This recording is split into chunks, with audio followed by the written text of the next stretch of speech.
오고 갈 데가 없으니까 밥 먹으러 왔지 뭐.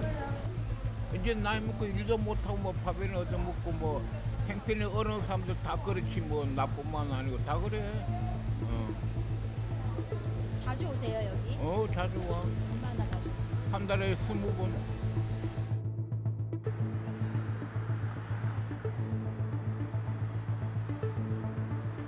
집은요, 집은 없는데 집은 다 하루아침에 다 없어져 버렸어요. 집이 아들들한테 다 뺏겨버렸어요. 그래서 이제 몇 년 동안 그냥 무급자로 살다가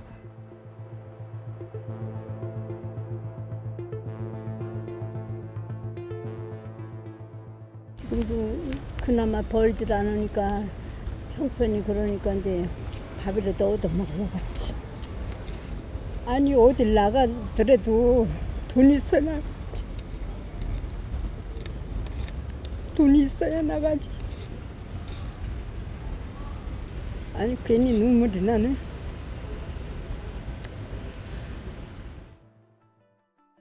네, 한국 노인의 상대적 빈곤율이 40%에 육박해서 경제협력개발기구 회원국 중에 가장 높은 것으로 나타났습니다. 오늘 국가통계연구원에 따르면 2023년 기준으로 우리나라 66세 이상 은퇴 연령 인구의 상대적 빈곤율은 39.8%로 지난 2021년 이후 2년 연속 상승해서 OECD 38개 회원국 가운데 가장 높았습니다.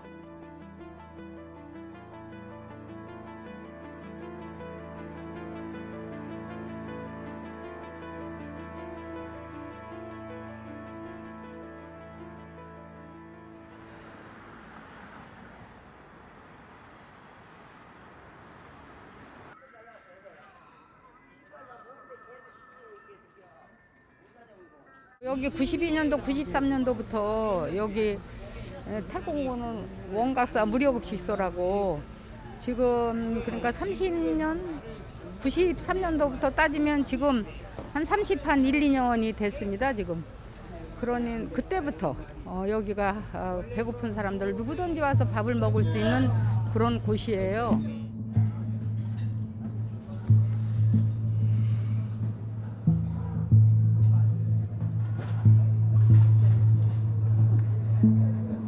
원래 점심 한 끼만 드렸는데 아침에 코로나 때는 전국적으로 식당도 문을 닫을 때이기 때문에 다 무료급식소고 식당도 다 문이 닫혔잖아. 그런데 다 놓으면 안 되겠더라고요. 그래서 아마 그때 코로나 때 전국적으로 문을 닫아둘 때 우리만 주먹밥을 해서 그냥 오는 대로 하루에 1,500개, 1,600개를 해서 드렸어요. 근데 이제 새벽에 나와 보니까 그때부터 줄을 서 계시더라고.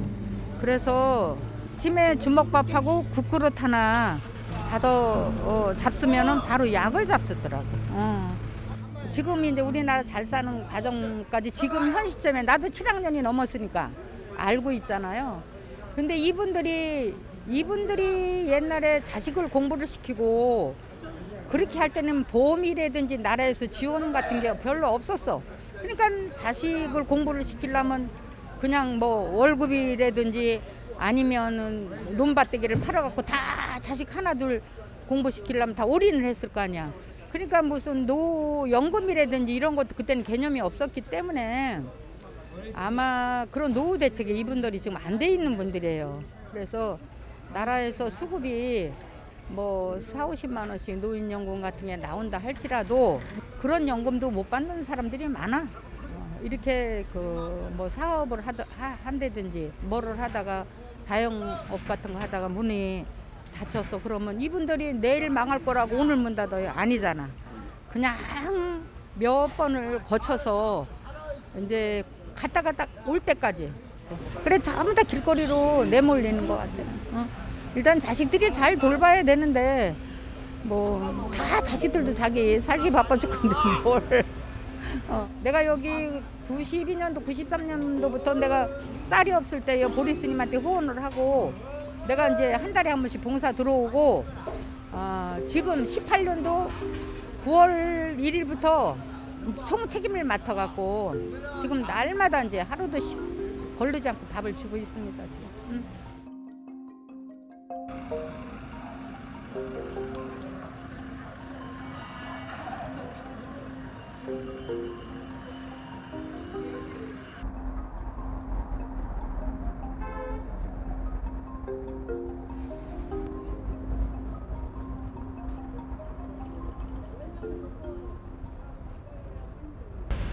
여기 저 하도 그냥 누워만 있으니까 죽겠으니까 여기 극장 한번 와본다고 왔다가 쉬었다 간다고 여기 들어와가지고는 먹게 된 거죠. 그래가지고 이제 그때부터 계속 나오게 된 거죠. 2년 동안은 저기 초등학교 급식해놓은 거 밥 퍼주고 반찬 주고 그랬는데, 그리고 이제 그 전에는 이제 공장 생활했죠. 아이고 돈이 없으니까 했지요. 밥 먹고 살라니까. 지금도 그나마 벌질 않으니까 형편이 그러니까 이제 밥이라도 얻어 먹어봤지. 아니 어딜 나가더라도 돈 있어야 나가지. 돈이 있어야 나가지.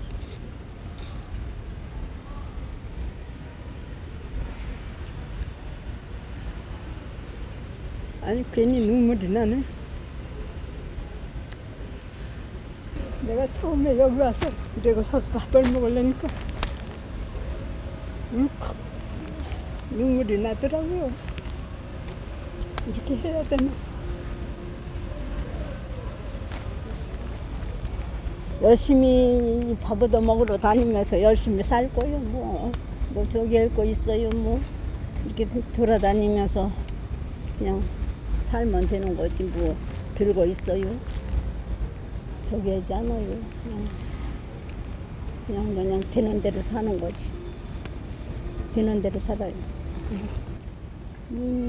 돈 주잖아요. 돈 그런 거 주는 것만 해도 다행이지 뭐 어찌. 더 바라지 않아요. 열심히 벌어서 살아야 되지만 그럴 수 없으니까 이제 이 짓 하는 거지.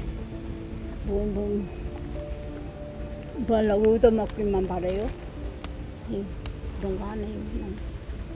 그냥 길을 쓰고 그냥 뭐 타먹으려고 애쓰지 않아요. 그냥 있는 그대로 살아요.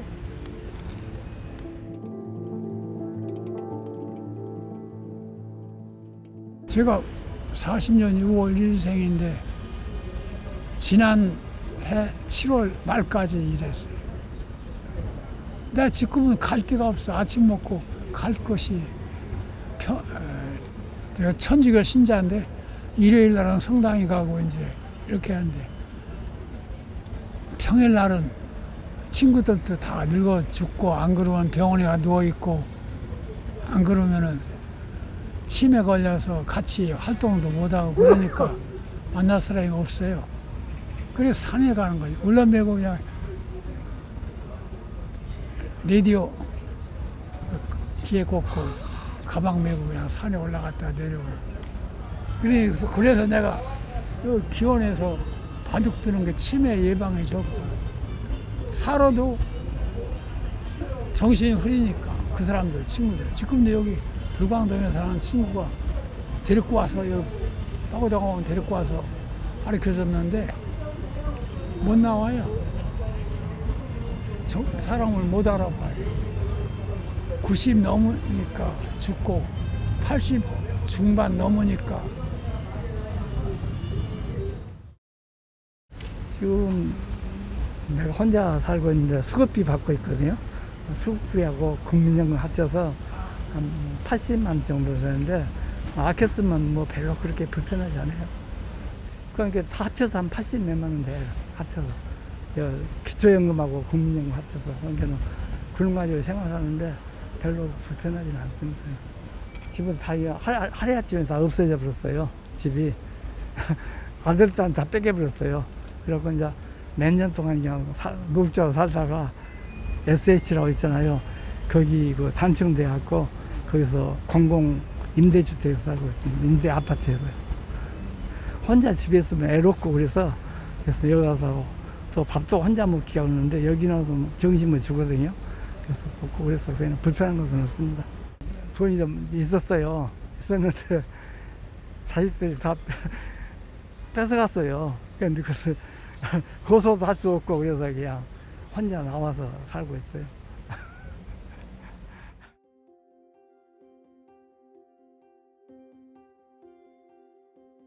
갈 데가 없으니까 밥 먹으러 왔지 뭐. 이제 나이 먹고 일도 못하고 뭐 밥이나 얻어 먹고 뭐 행편에 어려운 사람들 다 그렇지 뭐 나뿐만 아니고 다 그래. 자주 오세요 여기? 자주 와. 얼마나 자주 오세요? 한 달에 20번. 어려운 거 뭐 당연한 거지 뭐 사람 사는 세상에 어려운 거 당연한 거지. 자기가 알아서 살아야 돼. 자기가 알아서 살아야 되는 거야. 그 소용없어. 일자리가 없으니까 나이 먹어가지고 막상 있다고 그래서 가면은 나이 때문에 다 잘라요. 일할 수는 있는데 잘라요. 한 살이라도 젊은 사람들이 경제적으로 엄청 힘든데 IMF도 타요.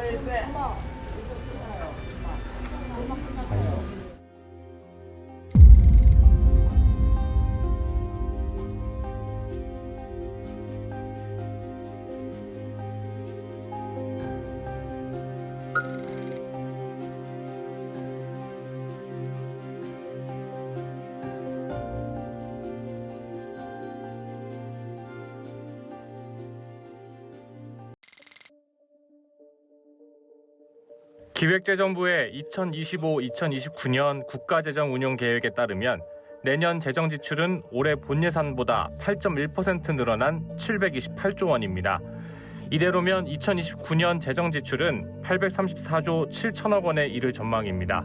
줄일 것은 대폭 줄이거나 없애고 해야 할 일에는 과감하게 투자하여 성과 중심의 재정 운영에 집중하였습니다.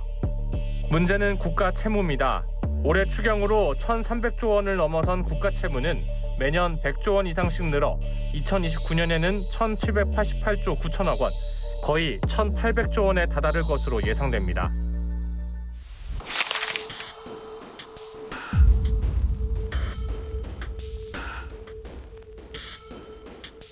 최근에 우리나라의 예산과 지출을 담당하고 있는 기획재정부죠. 기획재정부가 앞으로 40년 동안에 우리나라의 재정 전망을 하는 그런 자료를 발표를 했어요. 우리나라의 국가 채무가 GDP 대비로 한 50% 된다. 이 정도는 아마 많은 분들이 아실 텐데 문제는 여기에서 끝나지 않고 앞으로 계속 빠른 속도로 증가할 거라는 거죠. 2035년 정도 되면 한 71.5% 정도로 증가할 것이고 20년 뒤가 되죠. 2045년에는 97.4%로 증가할 것이다. 그리고 이제 40년 뒤에 되면 한 156%가 넘을 거다. 이렇게 전망을 하고 있어요. 그런데 40년 뒤까지는 우리가 잘 모르니까 적어도 한 20년 뒤까지는 생각해 볼 수 있는데 쉽게 말씀드리면 한 20년 정도 뒤면 한 100% 정도 되지 않을까. 그러니까 GDP 대비로 우리나라의 국가 채무가 한 100% 정도 되지 않을까. 이렇게 현재 전망을 하고 있습니다.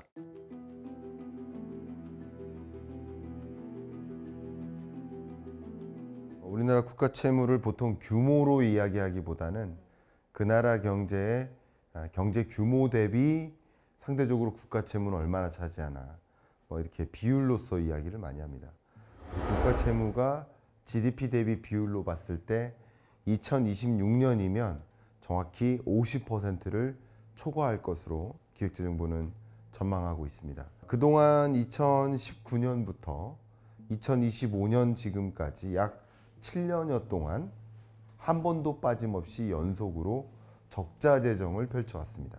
이 적자 재정을 펼친다는 것은 우리 정부가 세출과 세입으로 이어질 텐데 세입보다 세출이 더 많았다. 반대로 얘기하면 세출이 있는데 그 세출만큼 세입이 이루어지지 않았다.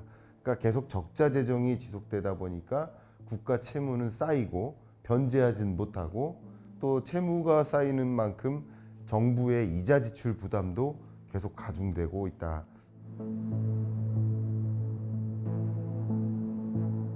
이 50% 초반이라는 비율은 다른 나라하고 비교했을 때 절대적인 수준에서는 아직 그렇게 높은 수준이 아니에요. 보통 경계 지역이 이제 부채 비율이 60%를 초과하면 조심해야 되는 그런 영역이 들어선다 이런 얘기를 하는데 문제는 우리 최근 1, 20년간도 그렇고 앞으로는 더욱더 부채 증가가 빠르게 이루어질 거라는 지금 전망이 있습니다. 재정 수요가 증가하고 거기에 비해서 세입이 잘 늘어나 주질 못해서 적자가 계속 커지고 그 쌓이면 이제 부채가 늘어나는 것인데요.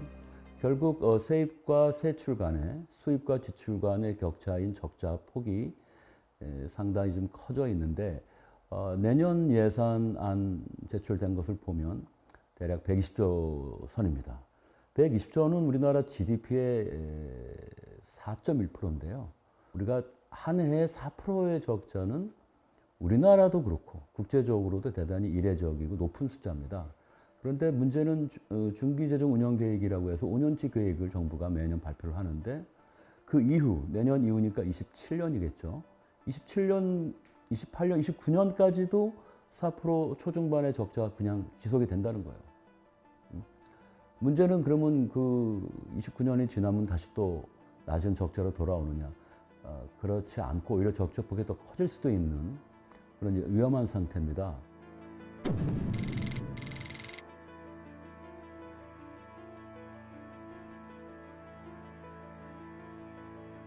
우리나라가 중장기적으로 안고 있는 숙제죠. 인구 구조 변화입니다. 고령화는 전개되고 인구는 감소함에 따라서 생산 연령 인구가 급격히 감소해요. 다른 말로 얘기한다면 노동자의 규모는 점진적으로 줄어들 가능성이 있겠다. 그러니까 노동자가 줄어든다는 얘기는 그만큼 소득세를 지불할 혹은 소비세를 지불할 어쩌면 사회보험의 보험금을 납입할 이런 계층들은 계속 쪼그라들고 있는데 고령층이라고 이름하고 있는 보험금을 그러니까 보험료를 지불할 계층은 줄어드는데 보험금을 타갈 계층, 소위 고령층은 또 늘어나고 있다 보니까 인구 구조적으로 부양 부담이 증가하고 있기 때문이다. 그만큼 그런 과정에서 세입은 계속 줄어들고 세출은 계속 늘어나는 과정에 있다.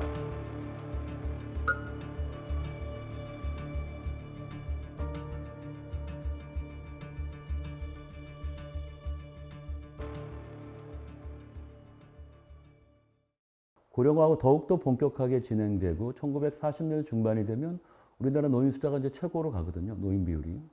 이렇게 되면 어떻게 보면 적자가 쌓이는 정도가 가장 심해지는 꼭지가 될 거고 그때 우리나라 국가 부채 비율은 그럼 어느 정도일까? 최악의 경우 어디까지 부채 비율이 올라가나를 봤는데 대략 150에서 170%까지도 간다 이렇게 나와 있습니다. 현재 50%라고 그래도 다른 선진국들보다는 아직은 우리 괜찮다라고 스스로 위로하고 있지만 경우에 따라서 현재의 속도로 계속 증가하게 된다면 지금은 어떤 경계선인 60% 조심해야 되는 그 부채 비율 영역인 50%, 60% 선보다는 아직은 낮고 다른 선진국 수준보다도 낮지만 우리는 얼마든지 그 현재 선진국 수준이나 그걸 초과해서 부채가 늘어날 수 있는 국면에 처해 있다. 이런 이제 증가 속도가 이만큼 빠르고 또 필수 불가결하게 부채가 쌓일 수밖에 없는 우리 인구 구조의 변화에 놓여 있다 이렇게 말씀드리고요. 국책 연구기관인 KDI가 2040년쯤 우리 경제 잠재 성장률이 0%대로 떨어질 것으로 전망했습니다. 성장 동력이 사실상 사라진다는 의미입니다. 가장 큰 요인은 고령화입니다. 일할 인구는 이미 줄기 시작했고 65세 이상 인구는 2050년 2배 가까이 늘어날 전망입니다. 노동 투입도 감소함에 따라서 자본의 수익성이 하락하고 이와 함께 자본 투입의 증가세도 하락하는 것으로 전망되었습니다. 이런 인구 구조 변화와 생산성 둔화, 여기에 연금 개혁 이슈까지 겹치면서 전망을 할 때 두 가지 전제를 가지고 하는 거예요. 앞으로 합계 출산율은 어떻게 될 거다. 그래서 고령화율이 얼마나 빨리 진행될 거다. 왜냐하면 고령화가 빨리 진행되면 그만큼 사람들이 세금을 많이 내지 못하고 일을 많이 못하니까 세금을 많이 내지 못하고 반대로 그만큼 많이 부양해야 되는 사람들이 자꾸 늘어나잖아요. 그래서 이 출산율을 어떻게 전망하느냐가 굉장히 중요하고요. 그 합계 출산율, 인구 전제를 보면 여기 보시면 제일 위에 있잖아요. 합계 출산율 고위, 중위, 저위가 있어요. 그러니까 중위가 바로 이제 기본 시나리오가 되는데 2035년에 중위값이 얼마냐면 0.99명이에요. 그리고 이제 2045년부터는 1.06, 1.08 이렇게 되어 있어요. 다시 말씀드리면 한 10년 뒤부터는 합계 출산율이 한 1명대로 이렇게 계속 유지될 거다. 지금 0.75명인데 0.75에서 0.25명 정도가 더 증가해서 포인트로 볼 때 그렇게 증가해서 1명대가 된다 이렇게 이야기를 하는데 제가 볼 때 현재 우리나라의 여러 가지 저출산 대책을 보면 그렇게 안 될 것 같거든요. 한번 여러분들도 한번 생각을 해보세요. 과연 우리나라 합계 출산율이 그렇게 빠르게 늘어날 수 있을지. 문제는 우리나라의 합계 출산율이 전 세계에서 가장 낮아요. 그래서 우리나라의 인구 고령화 속도가 전 세계에서 또 가장 빨라요. 이게 바로 앞서 말씀드린 우리나라의 그 전반적인 그 정부 지출이 빠르게 증가할 거고 그래서 우리나라의 국가 부채가 GDP 대비로 굉장히 빠르게 증가할 거다. 제가 이렇게 생각을 한다 이렇게 말씀을 드리고 있는 건데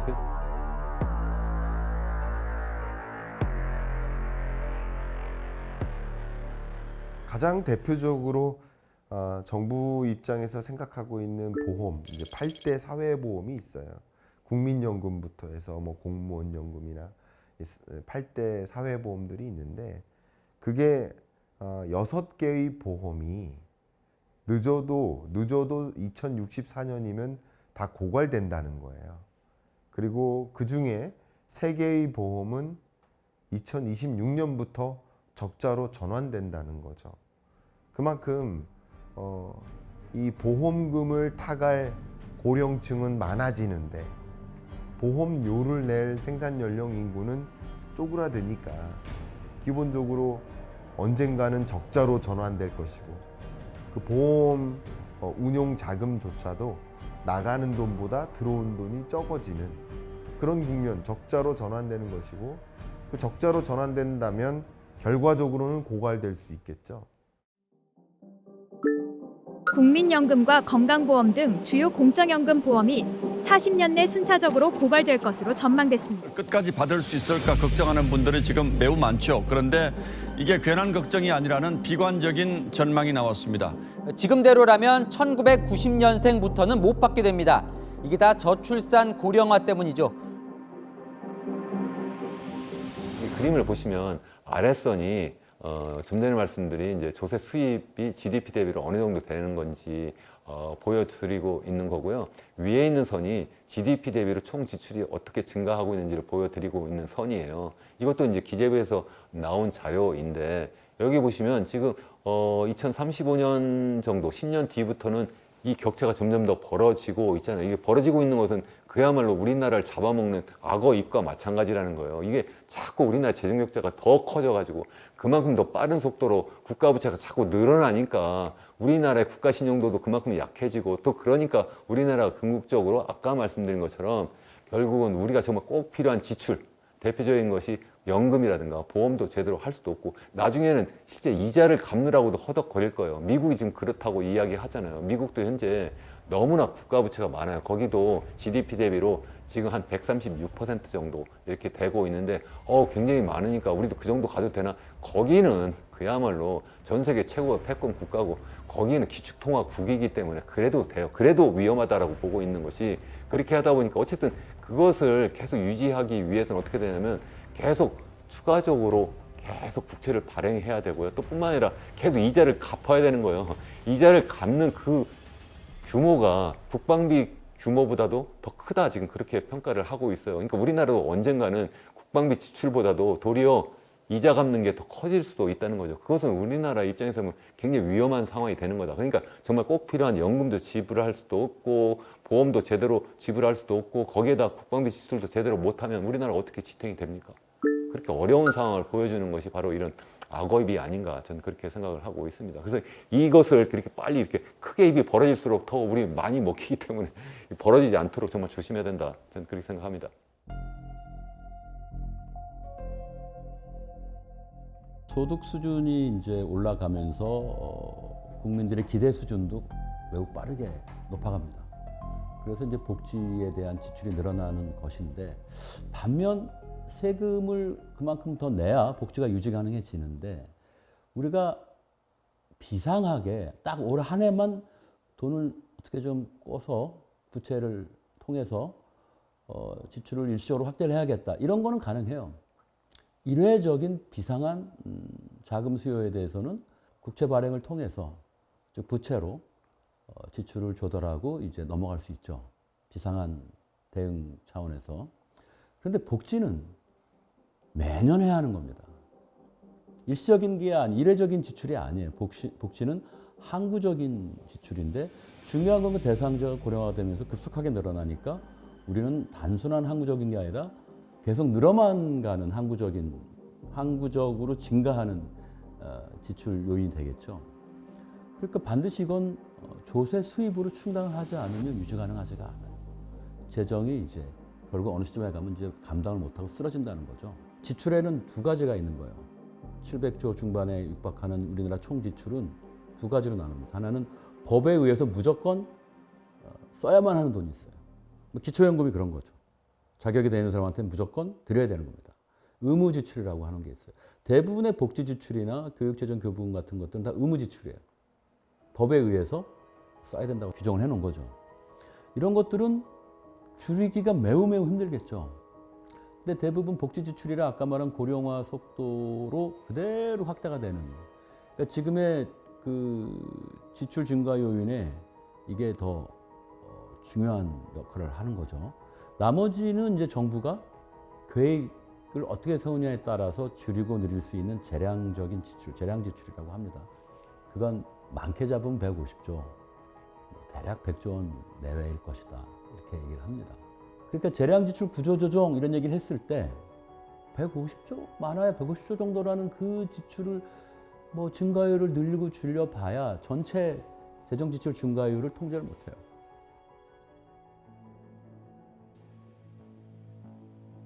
그에 그의 재정 운영 상황에 따라서 우리가 줄이고 그러니까 컨트롤할 수 있는 부분이 매우 작다.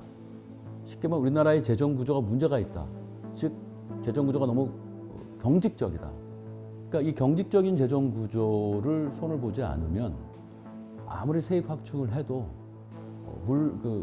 깨진 독에 물 붓기라는 표현이 딱 맞죠. 재정 구조의 경직성부터 해소를 해야 하는 겁니다.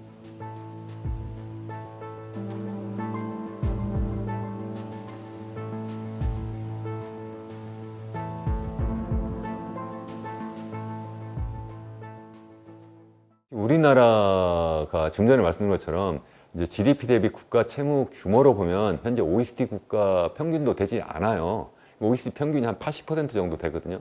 근데 우리나라 50% 정도니까 상대적으로 좀 우리나라는 좀 괜찮네 이렇게 생각하실 수도 있는데 그렇지 않은 것이 속도다 제가 말씀을 드렸잖아요. 현재 GDP 대비로 우리나라의 국가 부채가 어느 정도냐 GDP 대비로 그것을 보여드리고 있는 건데 이것이 한 50% 정도 수준이다 이렇게 보여드리고 있고 일본이 아주 높은 나라죠. 그래서 일본이 거의 230% 정도 되고 있고 그리스 그리고 영국, 미국, 이탈리아, 캐나다, 프랑스, 스페인 이런 나라들이 다 이 높은 나라예요. 프랑스가 지금 재정 위기를 겪고 있다. 바로 이것 때문에 겪고 있는 거다 이렇게 볼 수가 있는 건데 우리나라는 상대적으로 좀 안전한데 문제는 속도다. 제가 계속 말씀을 드리는 것이 우리나라가 지난 10년 동안 우리나라의 정부 부채가 증가하는 속도가 어느 정도냐면 3.5%예요. 연간 3.5%인데 그 정도면 어느 정도냐 하면 우리나라보다 높은 나라가 에스토니아가 한 7.2%가 있고 노르웨이가 살짝 높거나 비슷한 정도 수준이고 그리고 코스타리카 정도 있네요. 근데 이거 에스토니아나 코스타리카는 우리가 비교할 수 있는 나라가 아니잖아요. 그런 나라 말고 일반적으로 우리가 비교하고 싶은 나라들하고 보면 거의 우리나라가 최고 수준이다 이렇게 보시면 딱 맞는 것 같아요. 실제 OECD 평균은 0.1%, 마이너스 0.1%예요. 그러니까 거의 변화가 없다는 국가 채무가 더 이상 늘어나지 않는다 하는 말씀을 드리는 거예요. 그러니까 이미 80%까지 왔는데 거기서 더 이상 증가시키지 않으려고 굉장히 노력을 한다 이렇게 보실 수가 있는 거고 프랑스가 지금 재정위기를 겪었는데 지금 한 113% 정도 되거든요. 113% 정도 되는데 지금 연간 부채 증가율이 1.3% 정도밖에 되지 않았어요. 그럼에도 불구하고 지금 문제가 터지고 있는 상황인데 우리나라는 지금 한 3.5% 매년 지난 10년간 연간 성장률이 그렇게 나타났는데 앞으로 그럼 10년간, 앞으로 20년간 어떻게 될 거냐. 제가 볼 때는 이것보다 훨씬 더 높을 거다. 그렇게 보고 있는 거예요. 그래서 제가 볼 때는 한 5% 정도 연간 계속 증가하지 않을까, 최소한 그렇게 저는 보고 있습니다. 가계대출, 특히 서울 일부 지역을 대상으로 for long-term spending pressures from aging, structural fiscal reforms, reforming the pension system. The needs to meet the aging society, especially the healthcare need, old age need, pension needs, is going to substantially rise. Policies to curb household loan growth, particularly in certain areas of 세계 주요국이나 선진국 대비해서 봤을 때는 국가 채무 비율이 그래도 상대적으로 낮은 편입니다. 특히 미국이라든가 유러피언 국가들은 국가 채무 비율, 일본 같은 경우도 굉장히 높지만 100%를 초과하는 국가들이 굉장히 많이 있습니다. 다만 그 국가 채무 비율을 맞바로 비교할 수는 없는 겁니다. 이게 무슨 말이냐? 뭐 미국 같은 경우는 기축통화국이고요. 그리고 일본이나 유러피언 국가들은 준기축통화국들이에요. 또 유로존에 속해 있는 국가들은 유러피언 센트럴 뱅크와 같은 ECB와 같은 유럽 중앙은행과 같은 이런 기관들이 소위 어떤 일개 국가가 재정 불안에 놓였을 때 이 세계 그 해당 ECB에 가입되어 있는 유로존 회원 국가들이 공동으로 마련한 기금을 또 주입할 수 있는 그런 여러 가지 보완적 수단들도 있습니다. 근데 우리나라는 그런 나라가 아닙니다.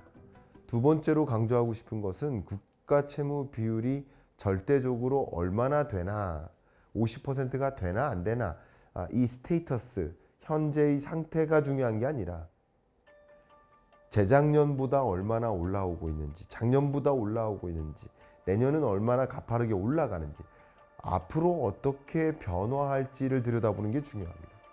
특히 우리나라의 사정상 기획재정부도 최근에 2065년까지의 장기 재정 전망을 발표한 바 있는데 우리나라의 경우에는 이 인구 구조 변화가 세계 어떤 나라보다 가파르게 전개되고 있습니다. 세계 어떤 나라보다 고령화 속도가 빠릅니다. 세계 어떤 나라보다 고령화율은 낮은 편이에요. 유러피언 국가들, 또 일본, 미국 이런 나라들보다 우리나라의 전체 인구 대비 고령자가 차지하는 비중, 고령화율은 아직 낮은 편이에요. 근데 이 고령화율이 변화하는 속도가 가장 빠른 거예요. 우리나라는 출산율이 절대적으로 낮고 그러다 보니까 인구 구조 변화가 세계 어떤 나라보다 가파르게 전개되고 있습니다. 그러니까 지금 준비하지 않으면 전혀 다른 내일에 놓여지게 되는 거죠. 그런 관점에서 우리는 국가 채무 비율을 세계 주요국들과 비교해서 우리는 낮은 편이야, 안심해도 돼, 이렇게 판단하는 것이 아니라 우리의 국가 채무 비율이나 재정 건전성은 이대로 그냥 지속했다간 걷잡을 수 없이 빠른 속도로 굉장히 재정 건전성이 악화되는 그런 경로에 놓이게 될 것이기 때문에 그렇기 때문에 더 이 국가 채무 비율을 OECD 회원국과 비교해 가면서 안정적이야라고 판단하기엔 좀 이른 감이 있다라는 의견을 드립니다. 다른 나라하고 직접 비교할 때 한 가지 조심해야 될 게 있습니다. 우리가 흔히 말하는 OECD의 선진국들은 지금 부채 비율이 우리보다 훨씬 높은데요. 이 나라와 우리나라를 곧장 비교하면 안 되는 건 고령화 속도가 물론 다르죠. 고령화의 수준이 달라요. 다른 나라는 이미 고령화를 다 그러니까 절정을 이미 경험했거나 이제 하고 있는 거예요. 한국은 이제 거기에 향해서 나아가는 거죠. 그래서 평면 단순 비교는 우리를 실제 이상으로 괜찮은 부채 비율은 아직 우리가 아주 괜찮은 거구나라는 착시를 줄 수 있다는 점 조심하셔야 되고, 부채는 아무래도 적자가 고착화되어 있는 상황에서 시간이 지날수록 부채는 늘어나는 거죠. 예를 들어서 적자 비율이 한 2, 3%고 매년 지금 우리 매년 4%대 지금 반복되고 있지만 2, 3%대가 계속 반복이 되면 부채는 항상 늘어날 수밖에 없는 구조예요. GDP가 조금씩 늘어난다 해도. 자, 근데 선진국의 경우는 본격적인 복지가 언제 시작이 됐느냐? 뭐 영국, 프랑스 이런 나라들, 독일. 아시겠지만 2차 대전 직후부터 이 나라들은 요람에서 무덤까지라는 구호 아래 현재 우리가 희망하는 복지 제도들이 그때 많이 도입되기 시작한 경험을 다 했어요. 그러니까 2차 대전 이후라면 지금 70년 된 거죠. 우리는 언제부터 복지를 본격적으로 했을까요? 우리는 노무현 대통령 때 보육을 하면 부모들에게 현금 지급, 보조금을 주는 게 사실은 서양에서 말하는 그런 직접 지원의 복지 형태로는 아마 시초가 아닐까 이렇게 보고 있습니다. 그러니까 우리는 조그맣게 시작한 게 이제 노무현 대통령이 처음이 아닐까 싶은데 보육 서비스 제공부터 해서 그것까지 다 쳐도 그리고 박근혜 대통령 때 예를 들어서 기초연금 도입이 됐고 지금 여러 형태의 아동수당까지 확대되고 있는 형편인데 이걸 다 쳐도 대략 20년 갓 된 거예요. 20년 된 국가와 70년간 복지를 한 국가를 부채비율이 우리는 낮아서 좋아. 맞는 비교일까요? 그런 차원에서 볼 때 평면 비교는 현재를 필요 이상으로 실제보다도 더 과장되게 좋게 착시 효과를 불러일으킬 수 있기 때문에 조심해야 된다.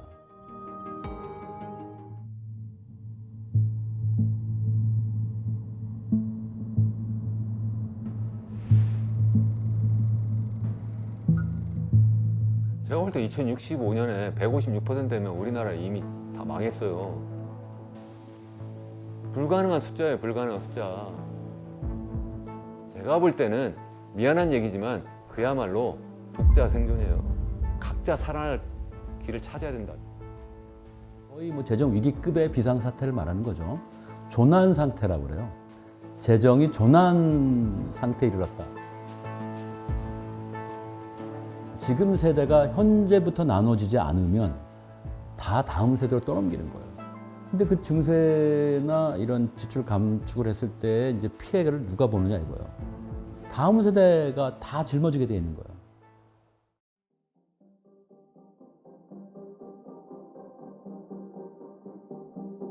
솔직히 걱정되죠.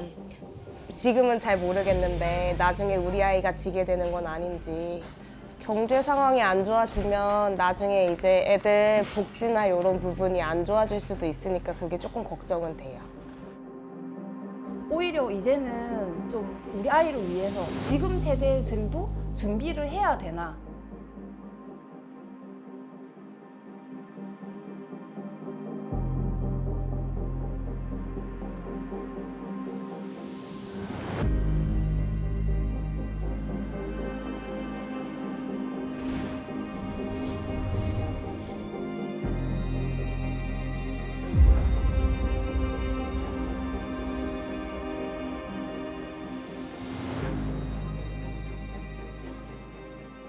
우선 너무 국가 채무, 국가 부채가 너무 이제 빨리 증가하면 나중에 정부가 정말 필요한데 지출하고 싶어도 지출을 못 하는 거예요. 그러니까 무슨 말씀이냐면 어쩔 수 없이 지출해야 되는 분야가 있을 수밖에 없잖아요. 특히 우리나라 인구 고령화 너무 빨리 진행되니까 고령 인구를 우리가 어떻게든 지탱해야 돼요. 여러 가지 보험이 있잖아요. 그럼 보험을 우리가 해야 되고 또 여러 가지 연금이 있잖아요. 연금 지출도 해줘야 되는데 그것을 또 제대로 하지 못하는 상황까지 될 수 있다는 게 첫 번째고, 두 번째는 우리나라의 국가 신용도의 문제예요. 우리나라에 이렇게 GDP 대비 정부 지출이 계속 빨리 증가해서 그래서 국가 채무가 계속 빠르게 증가하면 프랑스가 지금 당하고 있는 그러한 상황.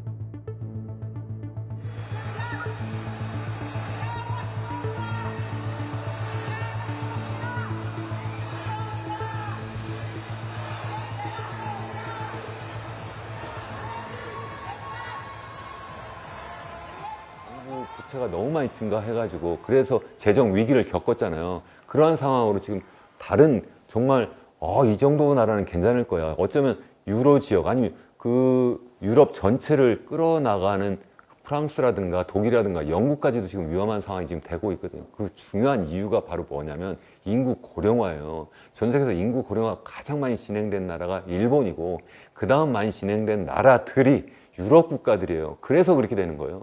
그러다 보니까 그것을 지탱을 해야 되니까. 근데 그 지탱을 누가 해요? 젊은 사람들이 해야 되죠. 젊은 사람들한테 자꾸 세금 많이 내라 그러면 내고 싶겠어요? 그러니까 안 내려고 하는 거예요.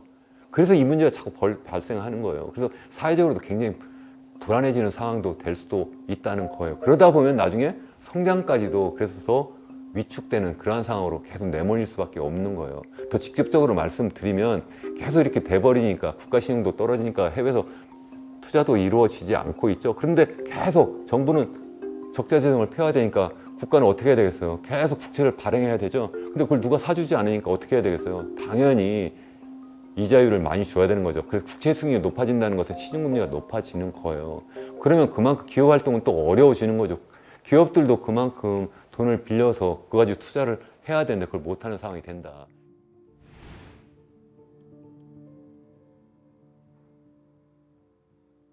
프랑스가 이번에 신용 등급 강등이 있었습니다.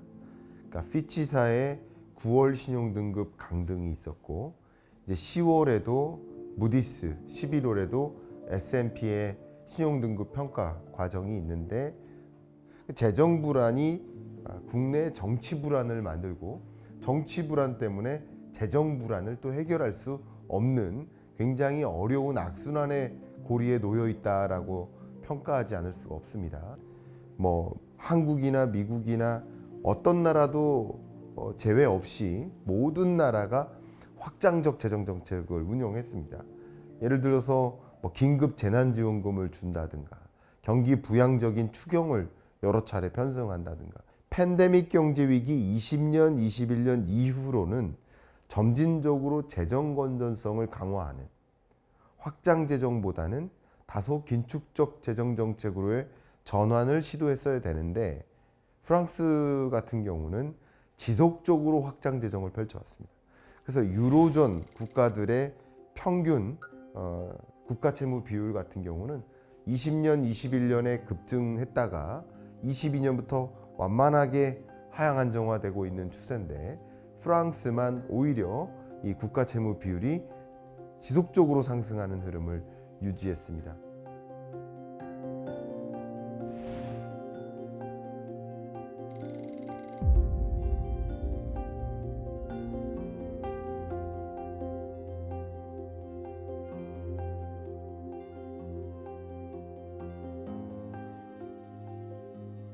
왜 안 되냐면 정부가 감당해야 될 이자 지출액이 어마어마합니다.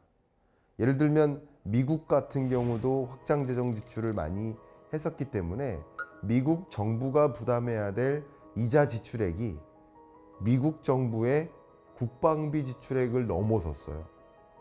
정부도 그만큼 부채에 의존을 하다 보면 부채를 짊어진 만큼 이자 지출을 해야 되는데, 우리나라의 2026년 이자 지출액이 34조 원가량 될 것으로 추산하고 있는데, 이 34조 원 정도가 우리나라의 한 해 R&D 예산액인 거예요.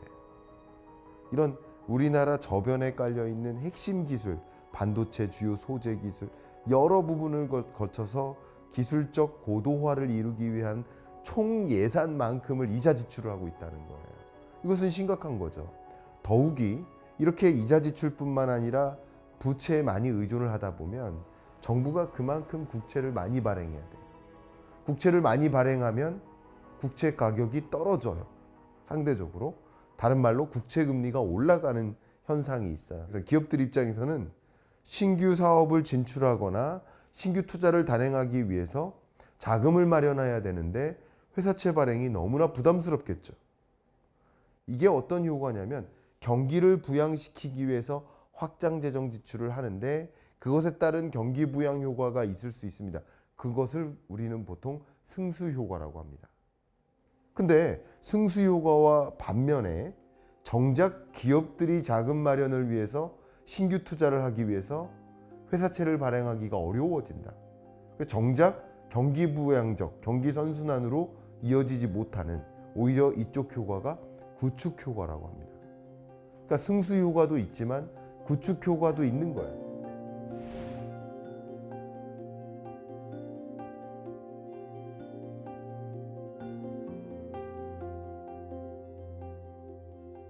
적자가 이렇게 빠르게 커지고 지금 증세를 안 해주고, 그럼 결국 밀려서 이제 재정이 이제 난관에 봉착하는 때가 와요. 무슨 얘기냐면 재정 위기는 이미 디폴트, 거의 이제 무너졌다는 뜻이고요. 그 직전 상황이 이제 난관, 어떤 그러니까 영어로는 분리를 하지만 거의 뭐 재정 위기급의 비상 사태를 말하는 거죠. 조난 상태라고 그래요. 재정이 조난 상태에 이르렀다. Fiscal distress라고 그러는데 Fiscal crisis는 절단 나는 거. 한국이 무너졌대. 그런데 Fiscal distress만 와도 우리나라는 이제 아시겠지만 대외적인 충격이 약하잖아요. 개방형 경제국가이기 때문에. 그러니까 뭐 환율이 뭐 우리가 상상하는 이상의 수준으로 단기일지 몰라도 갔다 올 수 있고 또는 머물 수 있고 지금 이자율은 그래도 좋은 이자율이에요. 다른 나라보다 낮아요. 부채 비율이 그래도 지금 아직 탑을 친 건 아니기 때문에. 근데 이제 아까 말씀드린 그런 재정 조난이나 위기 상태에 이르게 되면 금리는 상상을 초월하는 수준으로 올라갈 것이다. 그 고통은 누가 다 지느냐? 그 세대가 질 거 아니에요. 근데 이 고통은 누가 그러면 초래했느냐 이거죠. 저처럼 늙어가는 베이비 부모 1세대, 2세대 베이비 부모들이 상당한 기여를 하게 되는데 그러면 그분들이 아직 여력이 있고 자산을 보유하고 소비를 할 때, 소득 활동을 할 때 세입 확충, 즉 증세가 이루어져서 이분들이 일부라도 같이 분담을 해줘야 되는 거죠. 그게 세대 간 형평인 거예요. 우리는 쓰기만 하고 갈래. 걷는 건 너희들이 다 걷어. 이거는 대단히 불공평한 겁니다. 이거는 같은 세대의 부자와 빈자 간의 소득 불평등보다 더 나쁜 거예요. 그죠? 왜냐하면 지금의 부자 노인이 많은 혜택을 누리고 다음 세대의 가난한 청년이 높은 세금 부담을 지게 하는 거거든요.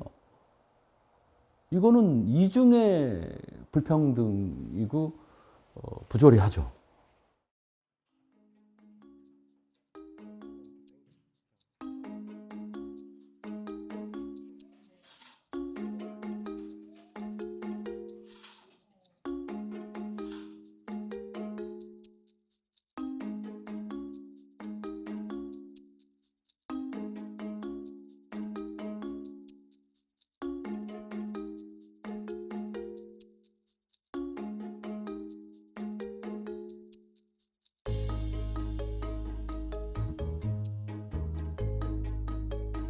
저는 춘천에서 22년생 아이를 키우고 있는 엄마입니다.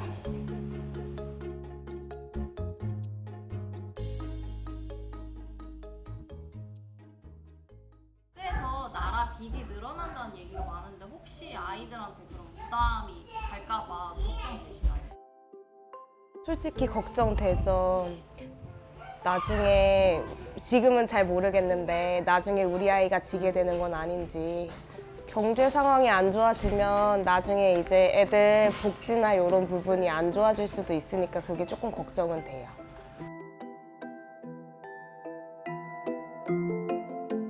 좀 막막하죠. 저희 세대 때도 못 받을 수도 있다는 얘기를 이제 간혹 이렇게 들리기는 하는데 나중에 아이 세대 때는 더 못 받는 거 아닌가.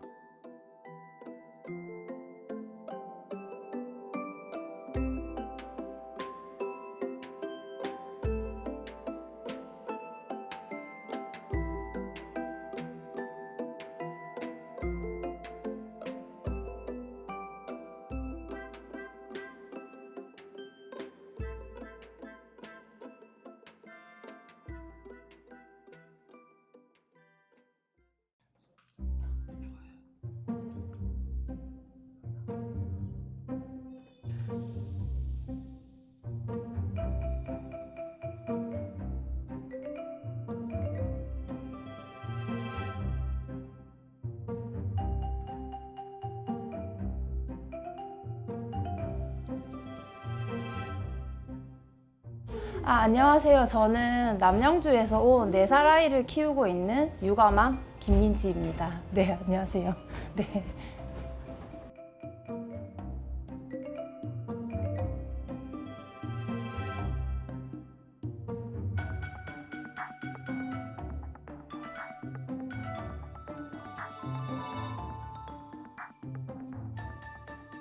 조금 걱정이 되긴 되죠. 왜냐하면 국가 빚이 많아지면 아무래도 나중에는 세금을 더 많이 거둘 것이고 또 빚 때문에 이제 아이들이 더 복지 혜택이라든지 그런 게 많이 줄어들 것 같아서 많이 걱정되기도 해요. 일단은 국가 빚 아까 말씀하신 것처럼 그런 문제들이 조금 개선이 되고 제도도 많이 개선이 돼서 우리 아이가 조금 안정적으로 좀 부족함 없이 모든 아이들이 다 같이 행복하게 건강한 경제 안에서 잘 자랐으면 좋겠습니다. 네, 네.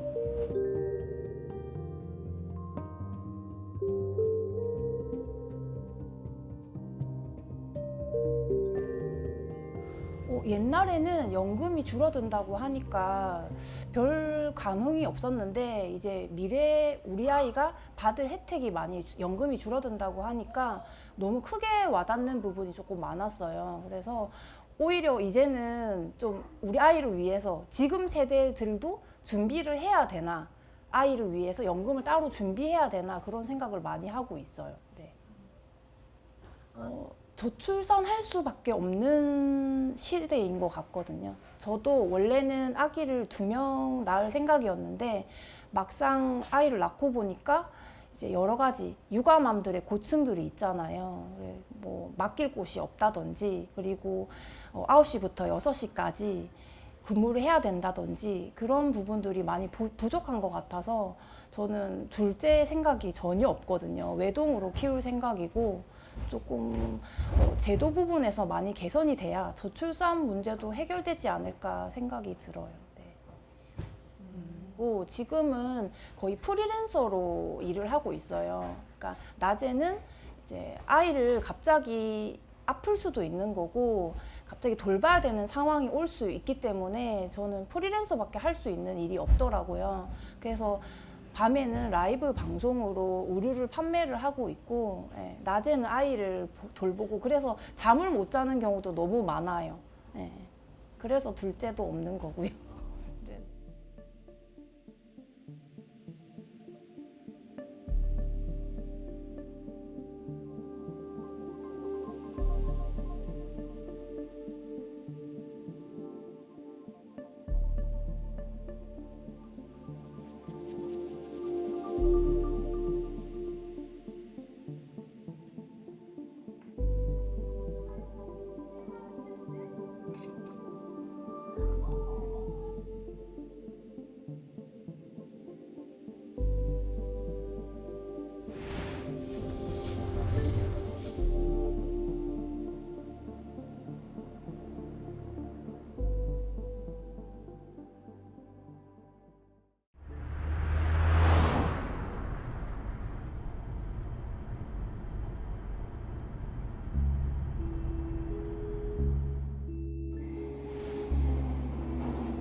제가 볼 때 2065년에 156%면 우리나라 이미 다 망했어요.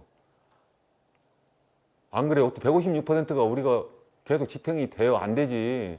우리나라 망했다니까. 불가능한 숫자예요. 불가능한 숫자. 이 숫자를 만들지 말아야 된다니까. 근데 우리가 계속 정치인들이 뭐 여든 야든 뭐 진보든 보수든 다 단기적으로 자기 임기내만 어떻게 좀 반짝해가지고 표 얻으려고 하니까 이 모양 이 꼴이 계속 되고 있는 거예요. 어떻게 156%가 될 수 있습니까? 일본이 250%라면서요. 일본은 그동안 돈을 많이 벌어놨다니까요. 그리고 인구 고령화 속도가 우리보다 빠르지도 않아요.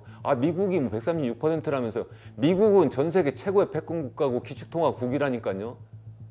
아이 저기 뭐 유럽 국가들 대부분 100%라면요. 거기는 유로가 하나로 똘똘 뭉쳐가지고 선진국이고 거긴 자기들끼리 또 방어수단도 있어요. 우리나라는 그야말로 독자 생존을 해야 되는데 맨 주변이 전부 강대국이 다 적국인데 어떻게 살 수가 있어요. 근데 우리끼리 그냥 싸워가면서 우리끼리 빨리 지금 늙어가고 있는데 거기다가 그것도 부족해서 전부 다 부동산에 전부 다 매달려가지고 거기서 로또 복권 하나 당첨되면 되는 줄 알고 다 매달리고 있는데 어떻게 되냐고요. 안 된다니까. 그래서 이미 망했다. 그때 가면. 그래서 그냥 10년 뒤, 20년 뒤만 생각하셔야 되는데 제가 볼 때는 미안한 얘기지만 그야말로 독자 생존이에요. 각자 살아날 길을 찾아야 된다. 저는 그렇게 생각합니다. 이미 고령화가 빠르게 전개되고 2060년대, 70년대 초까지 된다면 중위 연령이 64세, 5세에 가까워집니다. 그만큼 절대적으로 많은 비중이 고령층이고 그러면 고령층이 아닌 만 64세 이하, 15세에서 64세 이하에 해당하는 생산 연령 인구가 그 세금을 다 부담해야 되면 얼마나 막중한 그 세금 과세에 대한 책무가 주어지겠습니까? 근데 그렇게 경제가 성장하거나 소득이 탄탄하게 뒷받침되거나 한다면 뭐 세금을 기꺼이 납입할 만한 능력이 있는데 지금 이대로라고 한다면 저성장으로 계속 가고 경제 주체들이 짊어져야 될 세금은 많아지고 그럼 세금 부담 때문에 차라리 일을 안 하고 나도 노동자로서 노동시장에 있지 않으면 세금을 안 낼 수도 있지 않느냐 하는 판단을 하거나 또 이런 것들이 결과적으로 지금도 이미 많은 가구들이 이민을 선택을 하고 있습니다.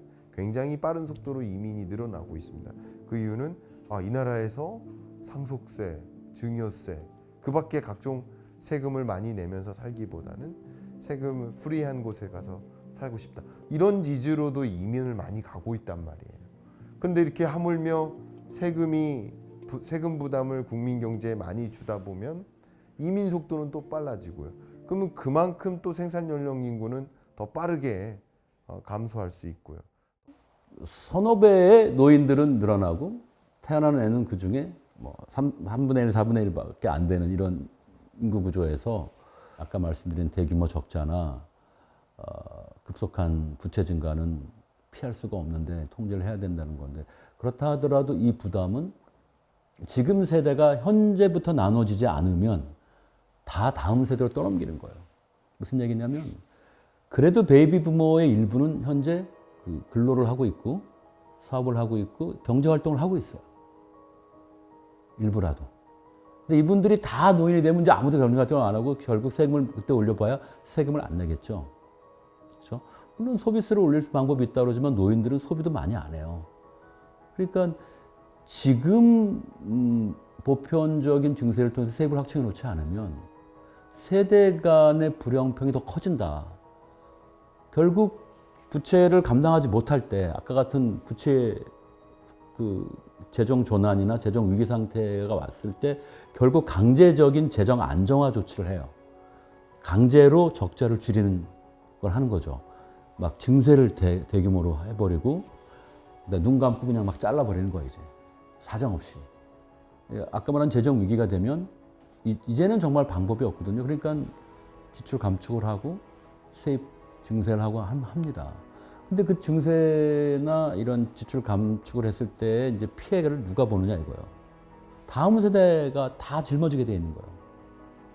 이 상태로 그냥 가구 부채 증가를 방치하고 그때 가서 재정 조난이나 재정 위기가 벌어지면 아까 말씀드렸던 환율과 금리가 뭐 대한민국의 채권은 휴지가 되고 대한민국의 원화는 거의 뭐 아무도 거들떠도 안 보는 이런 식이 되면 우리들이 그동안 갖고 왔던 모든 경제적 자산이 일거에 이제 한마디로 헐값에 팔리는 거죠. 뭐 그때는 주식, 부동산, 채권 할 거 없이 다 헐값이 되는 거예요. 뭐 가격의 인하폭은 상상하지도 마십시오. IMF에 버금갈 수 있어요.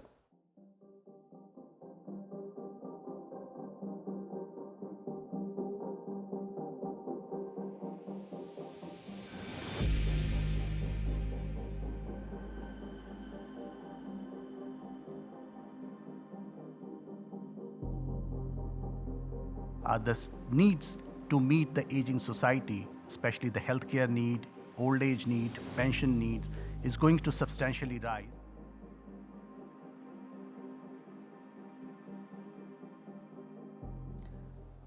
그러니까 열심히 그동안 수십 년을 일한 가치를 한순간에 날릴 수 있으니 조심해라. 그러니까 재정 위기가 오면 안 되는 거야, 한국은. 절대. 절대. 상상도 못하는 결과가 올 거예요. 재정 건전성이 악화된다면 당연히 국민들은 확장 재정을 원해요. 근데 많은 또 정치인들은 확장 재정을 내가 하겠다라고 주장하는 사람이 당선될 가능성이 높아요. 그럼 계속 확장 재정을 펼치다 보면 결과적으로는 어떤 누군가가 긴축 재정으로 돌아산다 하더라도 정치적으로 굉장히 불안한 일들이 야기될 수 있죠. 그러니까 이런 것들을 우리가 반면교사 삼아서 중장기적으로 먼 미래에 있는 불안이야, 당장 우리나라는 괜찮아 라고 생각하기보다 먼 미래에 있는 그런 근심을 지금부터 해결하기 위해서 대응을 해야 되지 않나.